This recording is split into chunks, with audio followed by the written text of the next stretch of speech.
Good morning everyone, welcome back to my new blog. তোমরা সবাই কেমন আছো? নিশ্চয়ই ভালো আছে, আমিও ভালো আছি।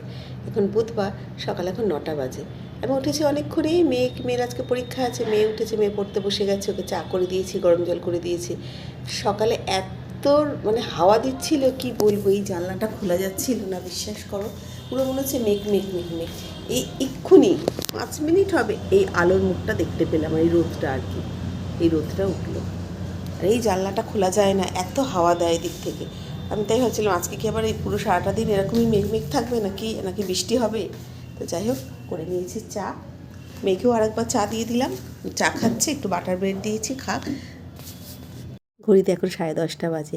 স্নান হয়ে গেছে, ঘরের সমস্ত কাজ কমপ্লিট হয়ে গেছে, যেন চলে এসেছি ঠাকুর ঘরে পুজো দেওয়ার জন্য। প্রথমেই আমি ঠাকুরের বাসনগুলো মেজে নিয়েছি, ঠাকুরের জায়গাটা গুছিয়েও নিয়েছি, ফুলও নিয়ে নিয়েছি। চলো পুজোটা দিয়ে নিই। পুজো দিয়ে না আমার অনেক কাজ আছে। মেয়ের এখনও খাওয়ার বসায়নি, জানো, ওর খাবারটা বসাতে হবে। এখন পড়ছে কিন্তু। কাল পূর্ণিমা, ভালো দিনেই পড়েছে, বৃহস্পতিবার।